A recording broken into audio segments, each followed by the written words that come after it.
Hey everyone, we finally got to see what Path of Exile's 3.15 expansion has in store for us, and there's quite a lot to look forward to.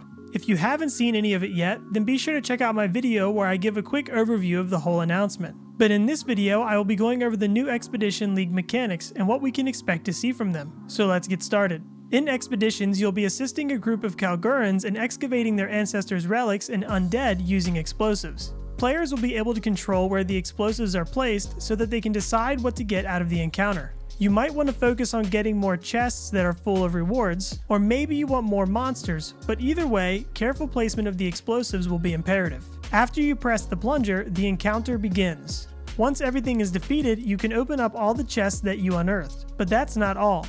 Ancient Kulguurans left behind structures when they were exploring Rayclast. You may come across the remnants of some of these in your expeditions. These remnants have modifiers on them, and when destroyed, the modifiers apply to the monsters and chests unearthed from that explosion onward. The remnants significantly increase the drops, but add really difficult modifiers to monsters, like being immune to physical damage. So you need to be careful about which remnants you choose to unearth. Along with any new league, there are usually new items and currencies, and Expedition is no different. In Expedition, there will be different types of artifacts which are used to trade with Kulguurans, and each Kulguuran is interested in a different set of artifacts and has a unique way of trading them from you. 2 Yin will offer you items at really high prices, but you can barter with him and might be able to get the item for a much cheaper price. Be careful though, if you offer him too low of a number, he might just end the trade altogether. Brog will offer a set of items, and if you choose to purchase one, he will try to upsell you by sweetening the deal. He does this by offering additional crafting options to the purchased item. He will keep doing this until you decide to walk away with your new item. If you can't afford one of the upgrades, then don't worry because you can leave and come back later when you have enough ruined artifacts to cover the bill.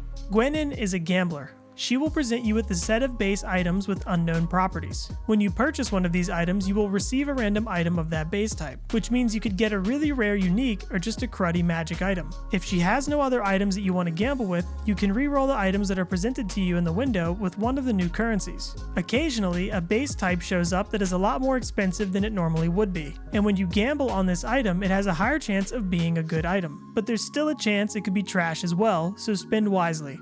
Danik will trade you a variety of items for specific ruined artifacts. Some of these include currency that lets you reroll vendor inventories, logbooks, or other Kulguuran artifacts. You can talk to any of these traders in the wild, in town, or in your hideout. You will also have access to an expedition locker where you can store all the league specific items. This can be accessed from all 3 places as well, and they are finally adding the affinity system to these lockers. So no more going back and forth between your stash and lockers when dumping your inventory.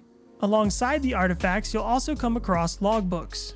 Logbooks house the locations that their Kulguuran ancestors visited. These logbooks can be rolled to have modifiers on them, much like maps and heists. And each location has their own implicit modifiers as well as a theme that dictates which type of remnants you will come across when venturing there. Logbooks are very similar to blighted maps in that they have no natural monsters upon entering them, and instead the area is just one giant expedition. Inside these expeditions, you can interact with special objects by placing your explosives next to them. Some of these include trees with special items or monsters, and passageways to chests and bosses. We don't know much about bosses yet, other than they will have unique items like most League bosses do. Along with unique items, there will also be new base items that you can only get from expedition content.